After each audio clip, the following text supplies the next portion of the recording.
Amin. Maqaa Abbaa, ka Ilmaa, ka Hafuura Qulqulluu, Waaqa tokko.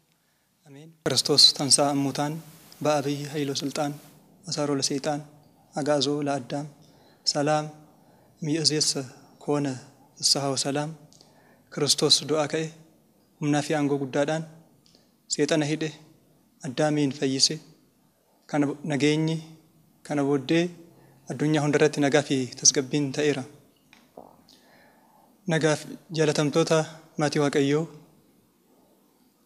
አርጁማ ፊ ጀለለ ዋቀዮቲን yeroo kana kageessan bakka jirtan hundatti sagalee kana kadhageessu hundumti keessanuu maqaa waaqayyootiin akkam ooltan. Ameen. Waaqa abbootii keenyaa, waaqi Abrahaam, waaqi Isaaq, waaqi Yaaqoob, waaqa qulqulloota hundumaa akka arjummaa isaatti fedhaaf jaalala isaatiin akka baay'ina cubbuu keenyatti osoo hin taane akka arjummaa isaatti sagalee isaa akka dhageenyuuf jecha isaa akka soorannuuf kan nu eeyyame maqaan isaa bahaa biiftuutii haga hedheesheetti uumama isa hundumaan akka qulqullichi Daawit dubbate ka galatoomee haa ta'u.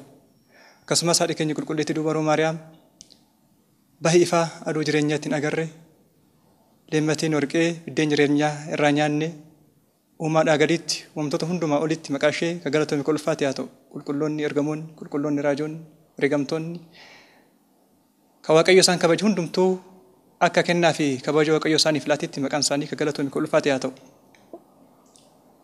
Yaa Israa'el dhagahi faarsaa Daawit faarsaa 49 lakkoofsa 7 waaqayyo akka arjummaa isaatti akka fedha isaatti akka nu barsiisu akka nu gorsa fedhaa feeyyama isaa yaa ta'u. Jecha kana ka dubbate abbaa keenya qulqullicha raajicha mooticha Daawit yoo ta'u waaqayyo isarra buluudhaan uummata isaatiif Israa'eliif jecha kana itti dubbate. Akkuma beekamu yeroo baay'ees akkuma barannu Israa'el jechaan uummata waaqayyo jechaadha. Uummata waaqayyoo kanas immoo waaqayyo ka filate jalqaba seera uumamaa boqonnaa 32 lakkoofsa 22 irraa kaas irratti akkuma ilaallu akkas jedha. Yaaqoob mana Laabaatii maatii isaa hundumaa qabeenya isaa hundumaa fudhatee eega ba'ee booddee karaatti waaqayyo iddoo Yaaboq jedhamutti isatti mul'ate. Israa'elin hin jaalata. Yaaqoobin hin jaalata waaqayyoon. Yaaqoob jalqabuma irraa kaasee nama waaqayyoof ajajamu, nama waaqayyoo dhaga'u, nama maatii isaa dhaga'u ture. Abbaa isaa Abrahaamiin gorfamaa ajajamaa guddate. Haadhaaf abbaa isaas ajajamaa fi guddate. Kana booddees waa'ee hangafummaatiif, waa'ee nama waaqayyoo ta'uutiif, waa'ee qajeelummaatiif obboleessa isaa Esaawu jalaa dheessuudhaan ari'atamuudhaan dadhabbii guddaadhaan gara Sooriyaatti gara mana Laabaatti deemee waggoota 21f waa'ee qulqullummaatiif bitameera. Maatii Waaqaa waa'ee qulqullummaatiif ari'amuun, waa'ee qulqullummaatiif dheessuun, waa'ee qulqullummaatiif aarsaa kan faluun barbaachisaadha. Yaaqoob aarsaa kan dhiiga kaffalee booddee waaqayyoon iddoo Yaaboq jedhamutti itti mul'ateetu maqaa kana hin laateef. Halkanitti jedha Yaaqoob haadha manaasaa, ijoollee isaa, qabeenya isaa eega laga ceesisee booddee ofiisaatiif immoo qofaatti hafe. Qofaa isaatti inni hafu. Nami ga'eessi tokko halkan guutuu isaan wal'aansoo qabaa bulee. Halkan guutuu isaan wal'aansoo qabaa bulee. Nami kun garuu Yaaqoobin injifachuu hin dandeenye jedha. Nami kun nami Yaaqoobin wal'aansoo qabu kun nami Yaaqoobin kuffisuudhaaf yaalu kun nami waaqayyo Yaaqoobin akka obboleessaatti akka hiriyaatti waliin taphatu kun Yaaqoobin injifachuu hin dandeenye. Kana booddee akka injifanne yeroo beeketti Yaaqoobin mogolee isaa rukute. Yaaqoobis okkolfachaatii ammas nama kana wajjin wal'aansoo isaa itti fufe. Innaa bari'utti egaa samiin diimatteetti aduun bari'uuf jirti na gadhiisi ittiin jedhe. Innaa kana Yaaqoobi sin gadhiisu ittiin jedhe. Sin gadhiisu na eebbiftu malee sin dhiisu ittiin jedhe. Kana booddee deebi'eetu akka inni isa hin gadhiifne, akka inni eebba barbaadu, akka inni fayyina barbaadu, akka inni garaa kutannaadhaan qajeelummaadhaaf deemu beekeetu maqaan kee eenyu jedhe. Asii jalqaba. Maqaa sirreessurraa jalqaba waan ta'eef waaqayyo jalqabarraa kaaseetu sirreessa innaa sirreessu. Hundeedhaa miidhagsa innaa miidhagsu. Maqaan kee eenyu innaa jedhuuni maqaan koo Yaaqoob jedhama ittiin jedhe. Waaqayyos deebisee nami sunis deebiseetu nami nama fakkaatee waaqayyo Yaaqoobin wal'aansoo jechaa bule suni deebisee akkas jedheen maqaan kee har'arraa jalqabee Yaaqoob osoo hin taane Israa'el haa jedhamu. Israa'el jechuun immoo ummata Waaqayyoo jechuudha. Ati ummata Waaqayyooti ittiin jedhe. Maatii Waaqaa Yaaqoob maqaa kana ka argate Israa'el jechi jedhu kana ka argate bu'aa ba'ii booddee guddaa booddee dadhabbii guddaa booddee maqaa fayyinaa kana ilmummaa Waaqayyoo kan argate isa iyyuu ilmummaa Si'oolirraa nama fayyisu otoo hin taane addunyaa kanarratti dhallisaa akka baay'atuufiif lafa kanarratti adda ta'anii akka jiraataniif maqaa kana ittiin argate Waaqayyo waadaa galeef. Waadaa isa Biluy Kidaan isa jennuun kana yookaan immoo kakuu moofaa isa jennuun sana. Isa kanaaf dadhabbii guddaa dadhabe. Yaaqoob garuu dadhabbii kana hin dadhabu waan fuulduratti isaaf qophaa'e ijoollee isaatiif keessattuu ijoollee isaa hafuuraatiif Israa'el hafuura warra jedhamaniif waan qophaa'e isaafis waan Waaqayyo waadaa gale waan beekuufi dadhabbii kan hundumaa dadhabe ofii isaaf garuu hanga yeroon isaa ga'utti abboota isaa waliin mogee jedha kitaabni qulqulluun. Akkasitti maqaa kana argate malee maqaan kun salphaa miti. Uummata kanaan uummata filate kanaan uummata waa'ee Yaaqoob jecha eebbise kanaan Waaqayyo akkas jedheen. Yaa Israa'el dhagahi. Faaruu Daawit faaruu 49 lakkoofsa 7 irratti jecha jirudha. Yaa uummata koo dhagahi sittin himaa. Yaa Israa'el dhaggeeffadhu sittin raggaasisaa jedha. Inni jalqabaa sittan himaa jedha. Sin barsiisaa, sin gorsaa jechaadha. Lammataa irratti immoo yaa Israa'el jedhe. Yaa uummata koo yaa Israa'el sittan raggaasisaa jedheetu waa'ee fooniitiif Israa'eloota foonii isaan jedhaman irratti waan isaan irra ga'u Daawit irra bulee yeroo sana isaan barsiise. Xumurri isaa garuu Israa'el hafuuraa warra jedhamne amantoota kakuu haaraatiif kan ta'udha. Waaqayyo akkuma Yaaqoob ijoollee isaatiif maqaan Abrahaam sanyii isaatiin akka waamamuuf sanyiin isaa dhaloonni isaa Waaqayyoof kan bitaman fayyina kan argatan akka ta'aniif addunyaa kanarratti ka addaa ummata Waaqayyoof adda ba'an akka ta'aniifi akkuma dadhabe aarsaa akkuma kaffale Waaqi keenya Iyesuus Kiristoos uumaan keenya dadhabbii guddaadhaan fooniin jechaadha. Waaqummaan hin dadhabu, waaqummaan hin dhukkubsatu, waaqummaan garuu hin dhukkubsanne akkuma jedhu qulqullichi Yohaannis Afawarq.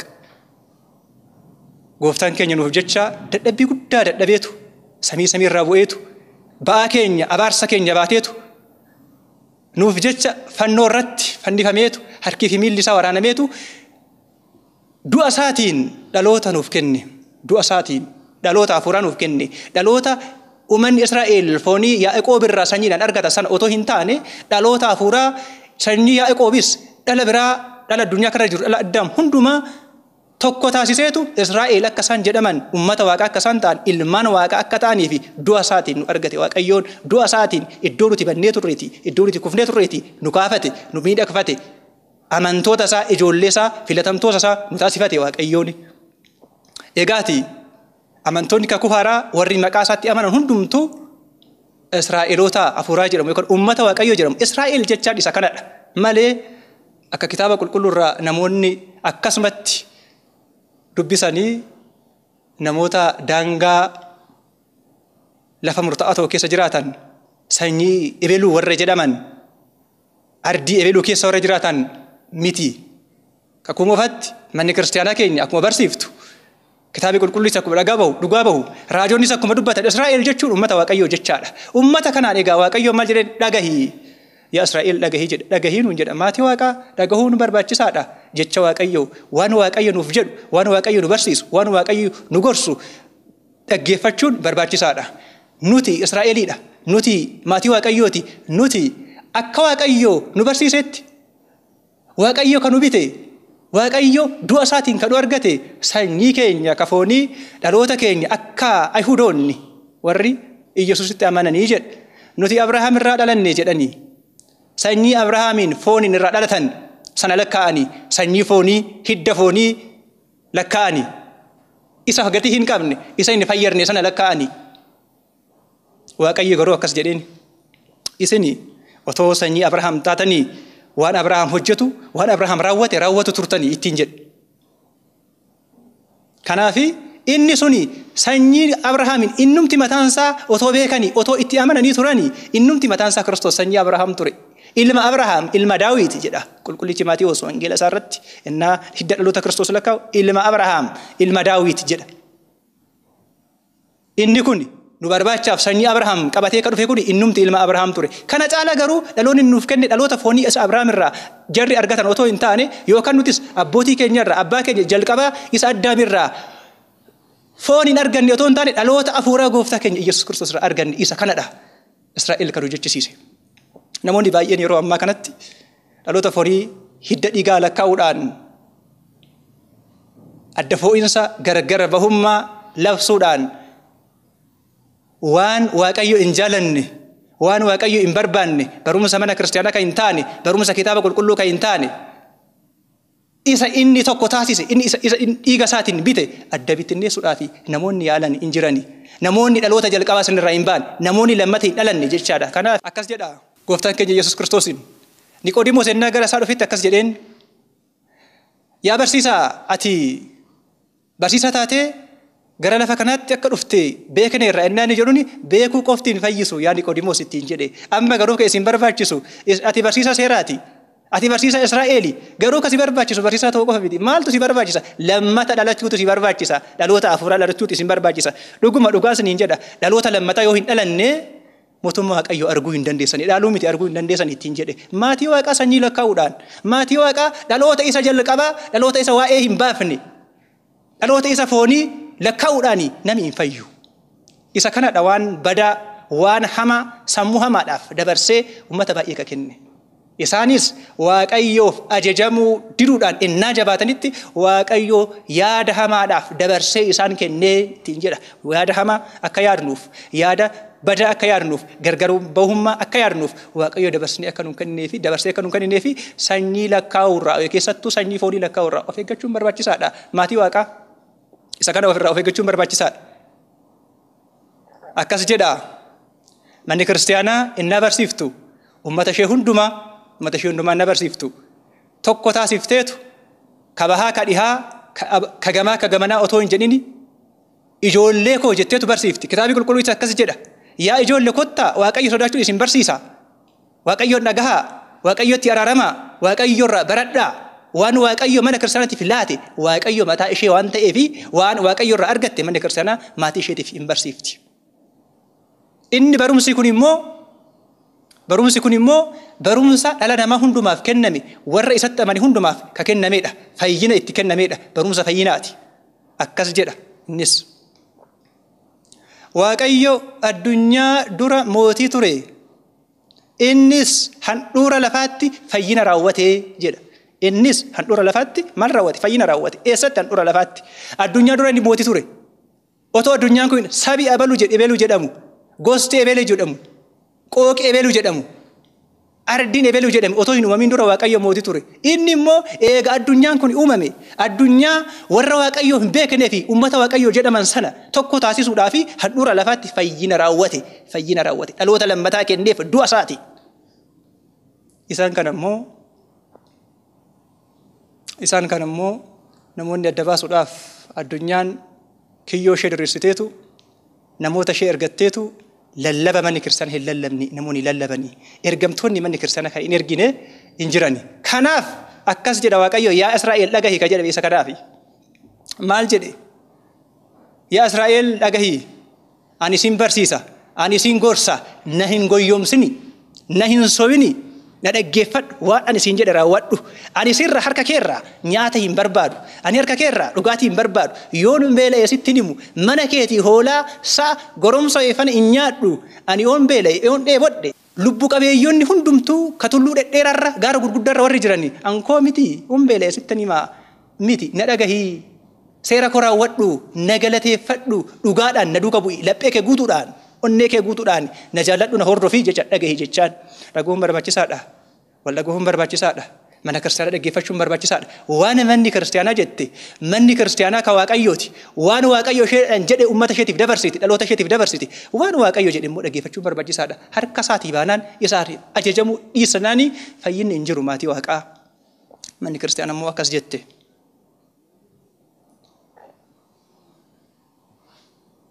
Raajii hojii ergamootaa boqonnaa 15 irratti ilaallu akkas jedha. namoonni hin ergamne namoonni Ayihuurota keessaa ta'an tokko gara Anxookiyaa deemaniitu waan duuka bu'oonni hin eeyyamnee fi deemanii barsiisanii jedhu. Eessatti deemaniitu gara Anxookiyaa deemaniitu warra Barnaabaas faan Phaawulos faan barsiisan. Barumsa hin eeyyamamne barumsa manni kiristaanaa waanjoo ofii isaaniitiif baachuu hin dandeenye waanjoo ofii isaaniitiif baachuu hin dandeenye namoota irratti fe'uudhaaf deemanii barsiisanii. Kun immoo Phaawulosii fi Barnaabaas barumsa kan akka isaan mormaniif isaan taasise. Wal mormanii mormiin kun dhagahameetu Sinodoosiin duuka bu'ootaa Yerusaalemitti walitti qabame. Akkas jedha. Eega mari'atanii booddee Phexros faan, Yaaqoob faan, Phaawulos faan baay'ooliin Hafuurri qulqulluun isaan gidduutti argamee eega mari'atanii booddee akkas jedhanii murteessanii. Egaa isin yaa uummata Anxookiyaa warri bakka hundumaa jirtan warra Waaqan beekne keessaa amantanii gara Waaqayyootti warri fuula keessan deeffattanii namoonni hin ergamne asii dhufanii barumsa sirri hin taane akkasin barsiisne dhageenyeerra akkasin barsiisan dhageenyeerra. Waan kana dhageenyeef immoo isin waanjoo namoonni seera fudhatan Ayihuudonni baachuu hin dandeenye sinirratti fe'uu hin barbaannu. Waan Hafuurri qulqulluun eeyyame waan Waaqayyo eeyyame qofa cubburraa of eegaa. Waan cubbuu ta'e irraa of eegaa. Kana alatti ba'aa biraa akka sinirratti hin feeneef nutii fi Hafuurri qulqulluun hin eeyyamne. Nuyi malee mana kiristaanaatiin malee warra otoo hin ergamin ergaman kana warra ofii of ergan kana warra otoo raajiin itti mul'ate raajii argina jedhan kana warra otoo hin ergamin barsiisan kana hin dhagahinaa. Waaqayyoon garuu Hafuura Waaqayyootiin garuu dhagahaa jedhaniitu xalayaa barreessanii harka Barnaabaasii fi Filiphosiin ergan. Uummanni kunis barumsa kana fudhateetu hojiitti hiike. Ammas warra qoqqooddaa sanyii nu barsiisanii manni kiristaanaa keenya ani hin ergine ani hin barsiifne ani hin geggeessine hin dhagahinaa jettee nu gorsiteetti. Maatii Waaqaa amma nuyi ka xiyyeeffachuu qabnu waa'ee fayyina lubbuu keenyaati. Waa'ee dhaloota keenya isa hafuuraa irratti xiyyeeffachuutu barbaachisaadha. Dhaloonni keenya hafuuraa isadha. Gara sabiitti kan nu baasu inni foonii kan nu fayyadnedha. Akkas jedha Abbaa Giyoorgis inni gaasichaa akkas jedha. Addaami dhaloonni isarraa dhaladhe nan fayyadne. Abeelis hin du'e duuti isaa gatii hin qabu nama foonii waan ta'eef eenyuufuu hin oolle. Qulqulloonni baay'eenis karaa garaagaraatiin waan gaarii hojjetanii ofii isaaniitiifuu hin oolle.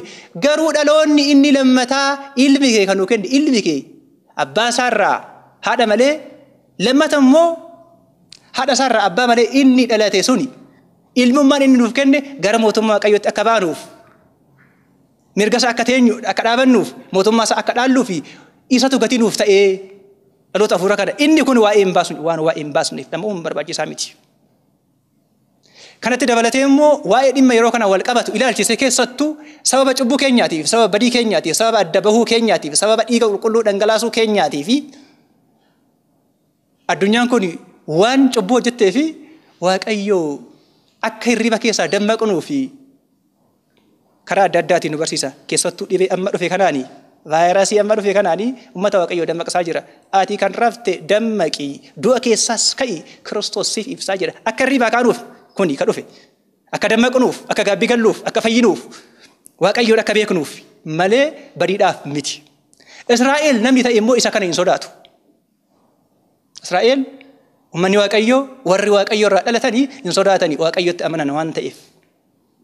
Waaqayyo beeku waan ta'eef yaa Israa'el akkas jedhe yaa Israa'el yaa Yishuruun jedhe raajii Isaayyaas boqonnaa 43 irratti hin sodaatinii haa ta'u malee garuu cubbuu kee natti himadhu kottu tokkummaadhaan wal mari'annaa cubbuu kee himadhu akka isirratti murteessneef jalqaba ofirratti murteessi garuu hin sodaatinaa isin faana jira sin dhiisa sin araarama akka nutti araaramuuf cubbuu keenya qofa beekuun badii keenya yakka keenya qofa beekuun barbaachisaadha. Maatii Waaqaa yakka keenyaa beeknu badii keenya irraa haa deebinu. Waan ajajamne waan mana kiristaanaa nu ajajju haa raawwannu. Mana kiristaanaa uummata ishee hin barsiifti hin gorsiti kana raawwadhaa jette waan manni kiristaanaa barsiiftu dhala isheetiif hin fayyada ijoollee isheetiif hin fayyada dhaloota isheetiif hin fayyada kana immoo hafuurri qulqulluun akka geggeessu mana kiristaanaa akka hordofu hin beekna nutii fi hafuurri qulqulluun murteessineerra jedhanii sinodoosiin duuka boota ammas immoo qulqulluu sinodoosiin waan nu raawwatu ogeeyyiin yaalaa fayyaa waan nu barsiisan waan nu gorsan akkasumas immoo ajaja labsiiwwan mootummaan baasus hordofuun barbaachisaadha. Hordofaa bitamaa mootota lafa kanaatiifis bitamaa fi fedha waaqaa malee namuu aangoo kan argachuu hin danda'u jedhameera. Bitamaa fi hordofuun barbaachisaadha. Waan amantaarraa adda hin baafne waan waaqayyoorraa adda hin baafne hordofuun barbaachisaadha. Maatii waaqaa yaa hordofnu dhagahuu dhabuu keenyaan waan baay'eetu nutti dhufe. Sedeqiyaas akkas jedhe barumsa keenya gabaabsuudhaaf akkas jedhe Sedeqiyaas gaafa Naabukadnezar dhufutti raajii Ermiyaas boqonnaa 38 irraa arganna. Waaqayyoon wajjin jira dabarsee sin kennu jedhanii raajonni sobdoonni kanaafuu harkan kenniniitii nama kanaan loli ittiin jedhan. Waaqayyo garuu afaan Ermiyaas akkas jedheen nama kana Naabukadnezar foo bitamte gara Baabiloon yoo deemte inni fayyita in oolta. Isa jalaa dheessita taanaan in didda taanaan garuu isa harkaan miliqxu in duuta in qabamta Yerusaalemiin gubatti in baddi ittiin jedhe. Inni garuu isaan dhagaheetu raajota sobdoota dhagaheetu badii waggoota dheeraatiif Israa'eliin dabarsee kenne. Maatii waaqaa nus amma dhagahuu diduudhaan tole jechuu diduudhaan qulqullummaa hin qabnetti amanachuudhaan maatii waaqaa qulqullummaa hin qabnu waaqayyo arjummaa isaatiin nu jiraachisaa jira akka arjummaa isaatiin nu eegaa jira cubbuu hojjenneerra balleessineerra yakkineerra isa kana immoo waan hin qabnetti amanachuun hin barbaachisu. Kanaaf maaltu nu barbaachisa? Waan waaqayyo nu jedhe raawwachuutu booddee akka hin gaabbineef waan dhufuuf waan cubbuu keenyaaf hojjennee nutti dhufirra ammas immoo cubbuu keenya irratti dabalata ajajamuu diduudhaan waan nutti dhufurraa booddee akka hin gaabbinee fi yaa maatii waaqaa ajajamuun barbaachisaadha. Wal dhagahuun barbaachisaadha. Walii keessanii wal dhagahaa jedhameera waan ta'eef walii keessanii maal godha wal dhagahaa. Isini lubbuu keessaniin ashaboon isin itti haa jiraatu mi'aa addunyaa mi'eessa isin ashaboo addunyaa kanaatii jedhame. Kanaaf maaltu barbaachisa? Dhagahuutu barbaachisa. Dhaggeeffachuutu barbaachisa. Otoo dhagahuu baanne namoonni baay'een dhagahuu didaniitu addunyaa irratti waan ta'aa jiru in argina waan ta'eef ajajamuu diduu isaaniitiin maaltu dhufa jechuu isaaniitiin waaqayyoon mormuu isaaniitiin waan salphaa dubbatame raawwachuu dhiisuudhaan waan guddaa miti Yaaqoob baay'ee dadhabe. Garuu waan salphaa fayyinaaf nuuf kenname kana raawwachuu dadhabuu keenyaan namoonni baay'een addunyaa irratti lubbuuwwan baay'een darbaniiru. Nus immoo akkas hin taaneef akka hin taaneef namoota tokko dhagahuudhaan waan manni kiristaanaa barsiifne qulqullummaa hin qabnetti of jajuudhaan waan barsiifamu otoo hin dhagahin waan manni kiristaanaa ajajju hordofneetu bara kan darbuun waaqayyoon eegachuun harka keenya gara waaqayyootti bal'isuun barbaachisaadha. Maatii waaqaa kana dura mana kiristaanaatti koottaa gaabbii galaa qalbii jijjiiradhaa fooniif dhiiga waaqayyoo fudhadhaa ennaa jedhamnu hin jiru turre. Har'a immoo lakkii dhibeen dhufeera manatti deebi'aa galaa boo'aa waaqayyootti iyyaa akka nuuf dhiisuuf akka nuuf araaramuuf ennaa jedhamu har'a immoo hin dhufna. Lakkii ajajamuu dhiisuun badii qaba. Ajajamuun garuu aarsaa dadhabaarra ni caalaa jedhame. Ajajamuun aarsaa nama dadhabaatirra ni caala. Nama sobaan keessa isaatti yakka otoo qabu hiriyaa isaatiif jaallee isaatiif otoo dhiifama hin taasisin haaloo qabatee nama aarsaa dhiyeessu caalaa ajajamuun gatii qaba. Ajajamuun barbaachisaadha.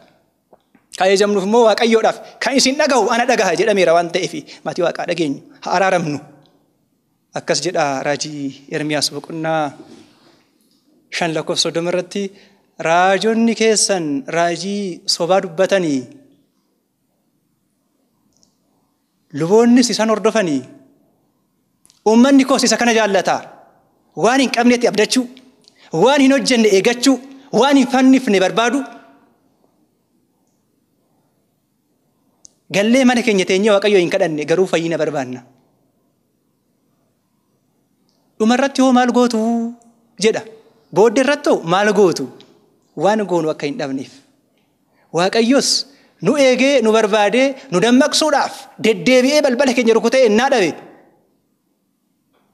akka nu hin adabneef amma nu dammaqsaa jira akka nu dadhabnee fi maatii waaqaa dhagahuutu barbaachisaadha. Dhagahuun immoo jecha waaqayyooti. Amanuun dhagahuurraati. Dhagahuun immoo jecha waaqayyooti jedha qulqullichi Phaawulos. Dhagahuun maalidhaame jecha waaqayyooti. Jecha waaqayyoo dhageenyeetu ittiin jiraanneetu wal jaalanneetu tokko taaneetu amma laphee keenya cabsineetu amma gaabbii galleetu fooniif dhiiga waaqayyoo fudhannee waaqayyo mana isaatti akka nu deebisuuf akka nuuf araaramuu fi isatti bo'uun barbaachisaadha. Egaa inni gurra qabu haa dhagahu jedha kitaabichi waaqayyoo kan nu barsiise kan nu gorse maqaan waaqayyoo akka galatoofi ulfaatu nuuf haa ta'u galata waaqayyoo.